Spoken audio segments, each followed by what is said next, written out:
திருப்பத்தூரில் இஸ்லாமியர்கள் ஈதுல் அல்ஹா சிறப்பு தொழுகை. புத்தாடை அணிந்து ஒருவரை ஒருவர் ஆறத் தழுவி வாழ்த்துக்களை தெரிவித்தனர். பாலஸ்தீன மக்களின் நலனுக்காகவும் துவா ஓதினர்.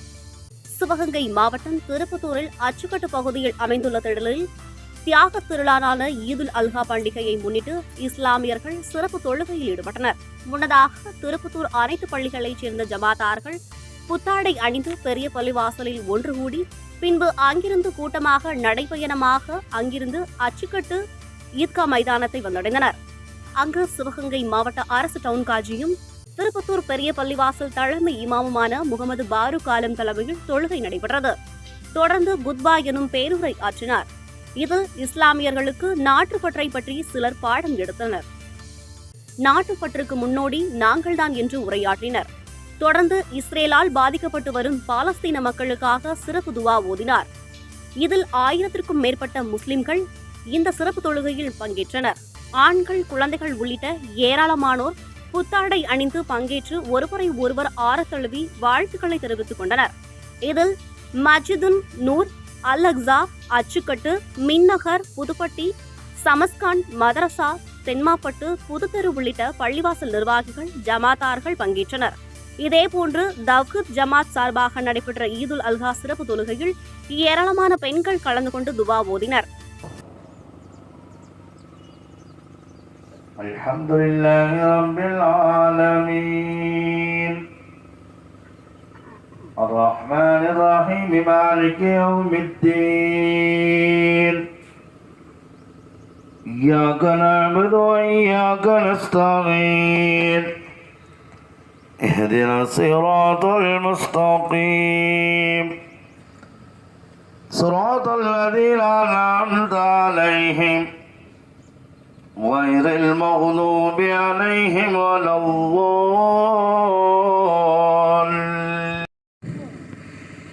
وإذ قال ربك للملائكة إني جاعل في الأرض خليفة قالوا وتجعل فيها من يفسد فيها ويسفك الدماء وعلم آدم الأسماء كلها ثم عرضهم على الملائكة فقال أنبئوني بأسماء هؤلاء إن كنتم صادقين قالوا سبحانك لا علم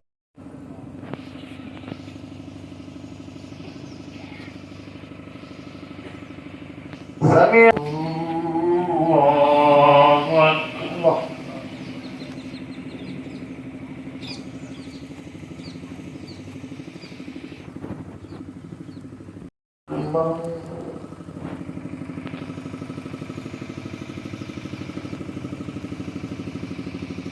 الله أكبر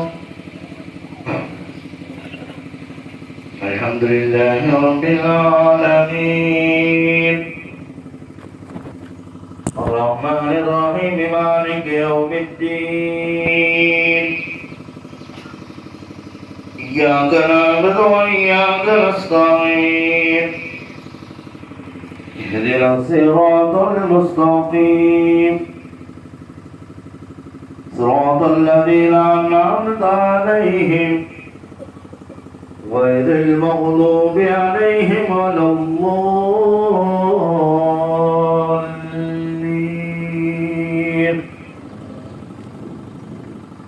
فذكر إن نفعت الذكرى سيذكر من يخشى ويتجنبها الأشقى الذي يصلى النار الكبرى ثم لا يموت فيها ولا يحيا قد أفلح من تزكى وذكر اسم ربه فصلى بل تؤثرون الحياة الدنيا صحف إبراهيم وموسى الله أكبر الله أكبر الله أكبر الله أكبر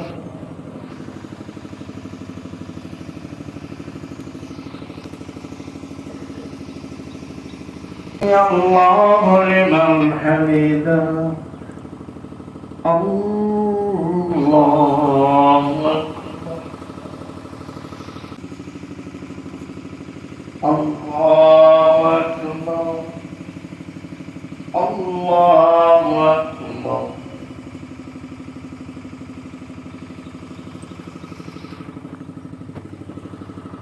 الله أكبر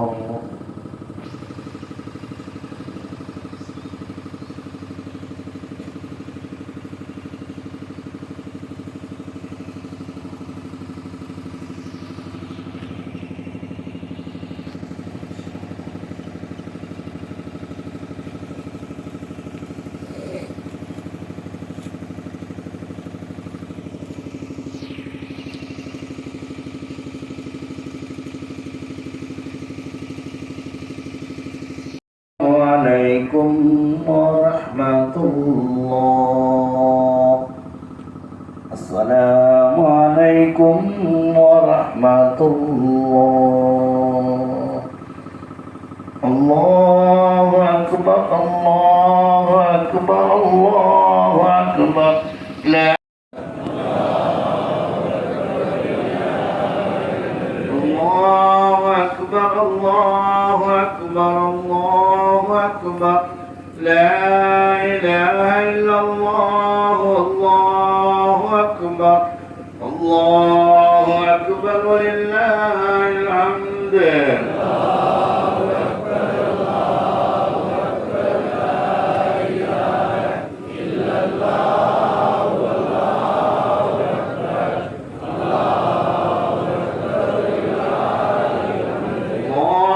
أكبر كبيرا والحمد لله الحمد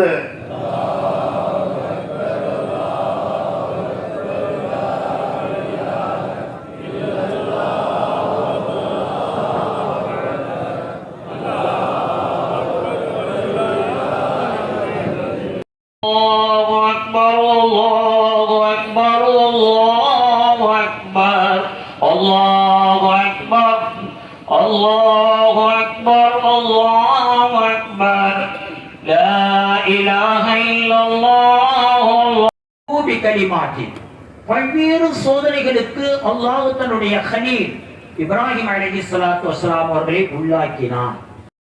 நான் ஏற்றுக்கொள்வேன். காரணம், அதற்கு பின்னால் ஒரு மிகப்பெரிய வெற்றி இருக்கும் என்ற நம்பிக்கை அவருடைய உள்ளத்திலே இருந்தது. ஆகவே வந்த சோதனைகள் எல்லாம், இறைவன் அவருக்கு தந்த சோதனைகள் எல்லாம் சாதனைகளாக மாற்ற முற்பட்டார். அத்துணையிலும் வெற்றி கண்டார். துவக்கமாக அவர் ஒரு பூசாரியின் மகனாக பிறக்கிறார். அவரிடத்திலே ஓரிரை கொள்கையை ஹஜ்ரத் இப்ராஹிம் அலைஹிஸ்ஸலாம் பேசுகிறார். சுருக்கமாக கூறுகிறேன், நீளமாக அல்லாஹ் குர்ஆனிலே சொல்லி காட்டுவார். ஓரிரை கொள்கை தன் மகன் கூறியதை கேட்டு ஏற்க முடியாது மட்டுமல்ல, நும்ரூத் என்ற பேரரசருக்கு அஞ்சிய காரணத்தால் தான் செய்யும் தொழிலுக்கு அது மிகப்பெரிய பாதிப்பாக வந்துவிடும் என்ற காரணத்தினால் இப்ராஹிம் அலைஹிஸ்ஸலாத்தை அவருடைய தந்தையை வீட்டை விட்டு வெளியேற்றுகிறார். முதலாவது வெளியேற்றம்.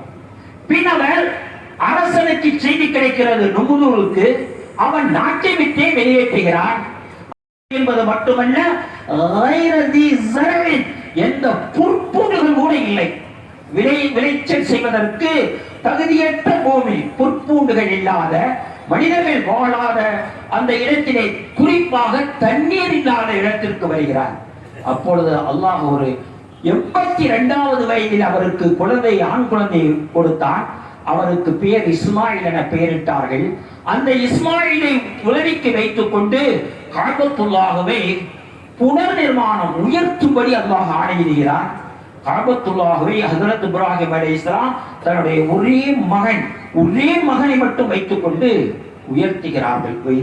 இப்ராஹிமுல் கவாயித மினல் பைத், நீளமான ஆயத்துகள் சூரே பக்ரா எனும் அத்தியாயத்தில் அல்லாஹ் சொல்லுவார்.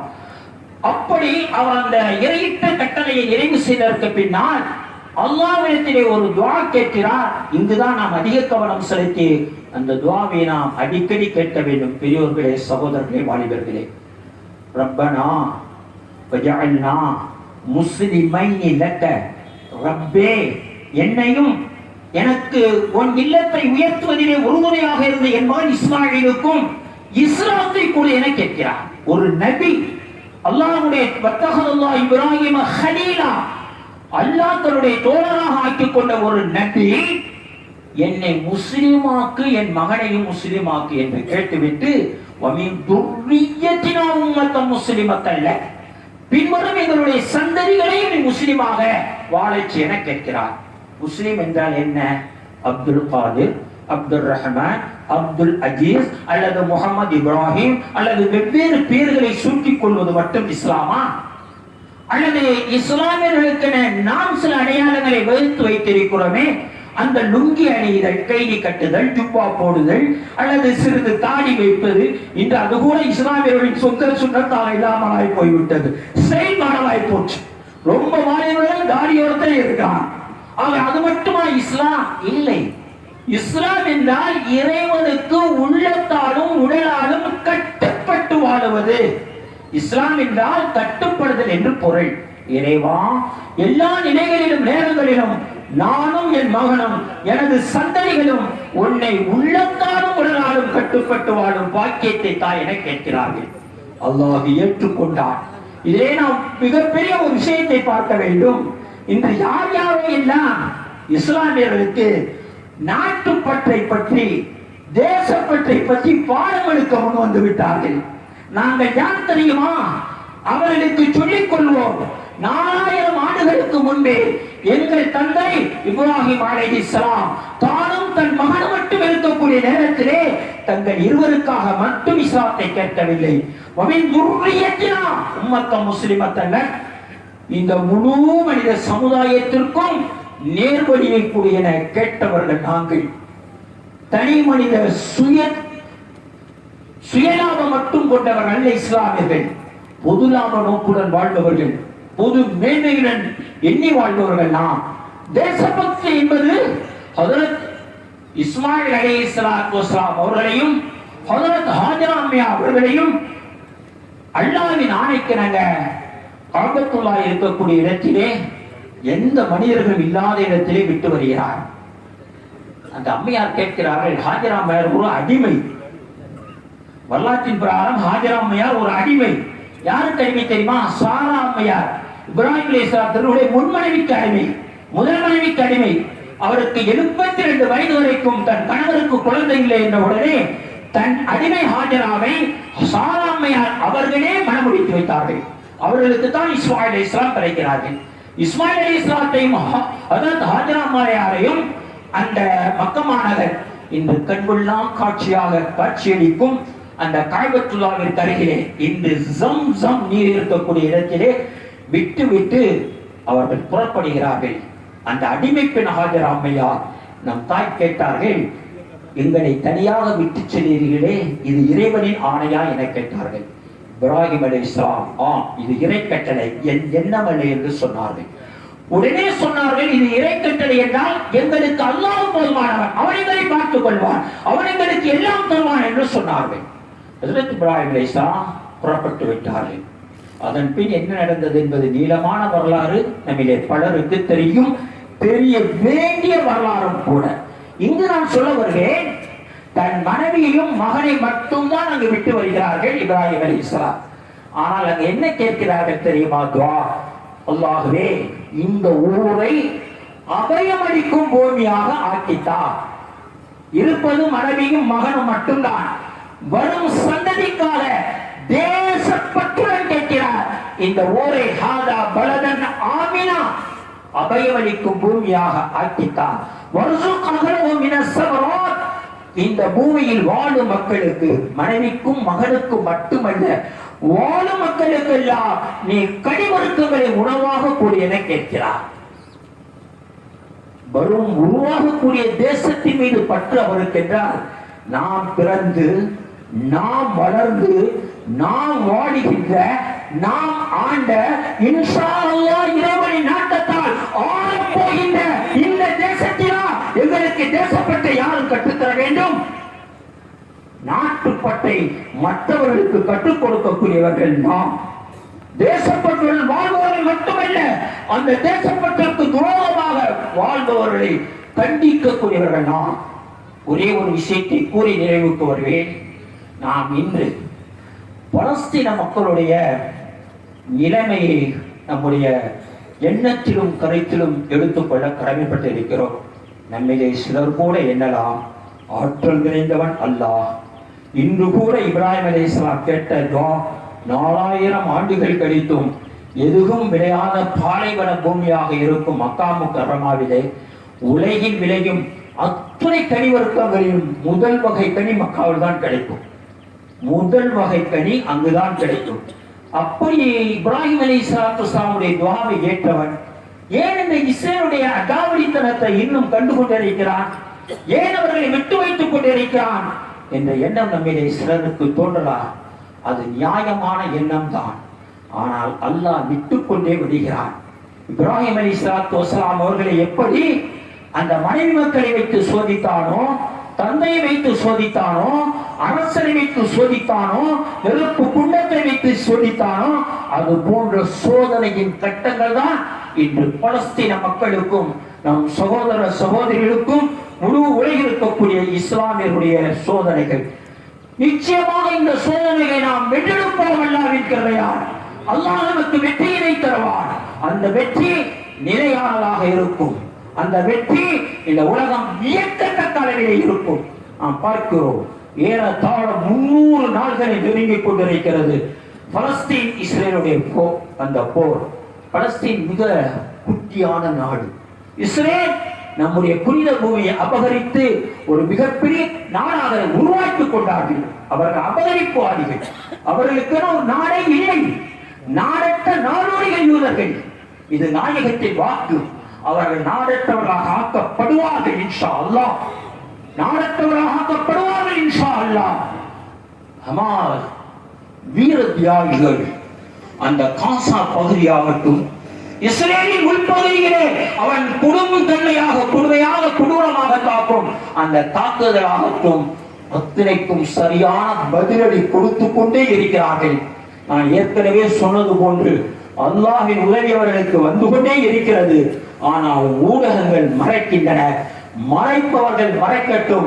ஆனால் சூரியனை ஒரு துளி கொண்டு மறைக்க முடியாது, வேறு எது கொண்டு மறைக்க முடியாது என்பது போல் உதித்து இருக்கும் அந்த பலஸ்தீனத்தின் வெற்றியிலும் கையவரை எவராலும் மறைக்க முடியாது.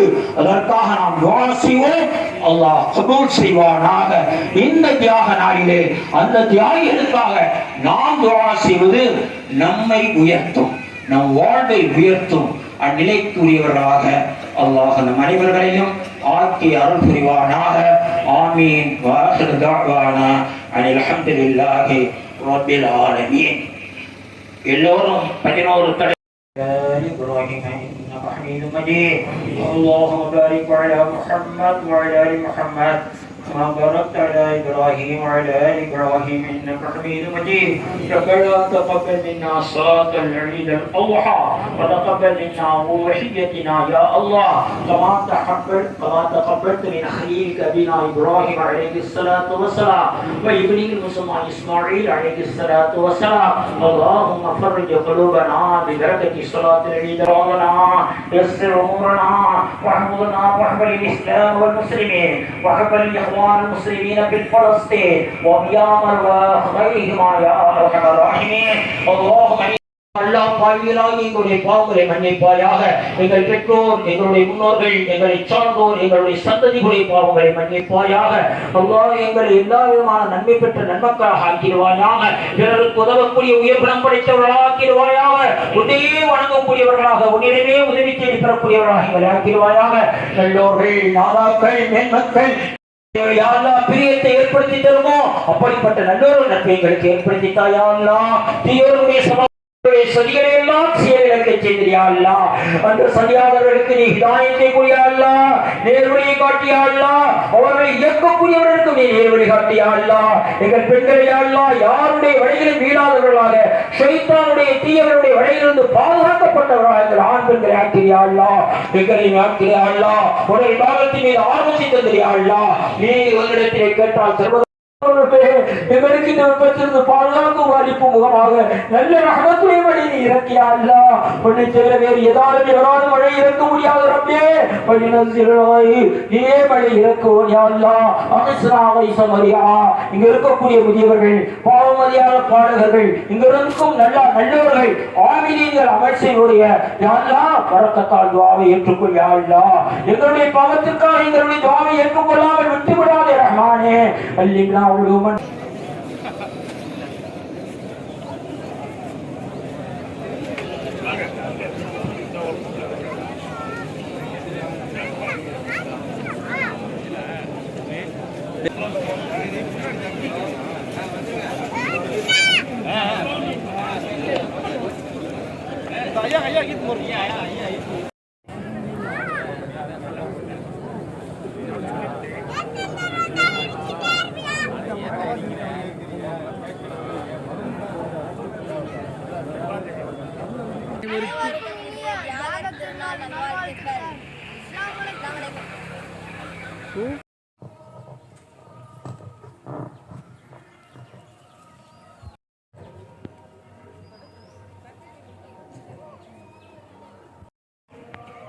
من يهده الله فلا مضل له ومن يضلل فلا هادي له.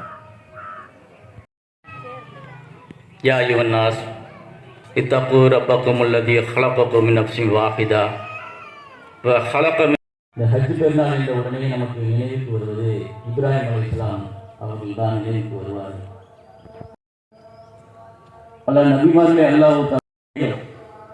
அல்லாஹ் தஆலா திருமறையில் சொல்லும்போது கூட சொல்கிறார், ரசூலுல்லாஹி ஸல்லல்லாஹு அலைஹி வஸல்லம் சொல்றாங்க, உங்களுக்கு நீங்கள் முன்மாதிரியாக இப்ராஹிம் நபியை நீங்கள் பின்பற்றி நடங்கள், மக்களிடத்தில் பிரச்சாரத்தை முன்னெடுக்க. சுத்தமான முறை எல்லோருக்கும் கிடைத்து வருவதற்கு கிடையாது. அதுபோல தான் நபிமார்களுக்கு அந்த ஏற்றத்தாழ்வுகள் இருக்கத்தான் செய்திருக்கிறது.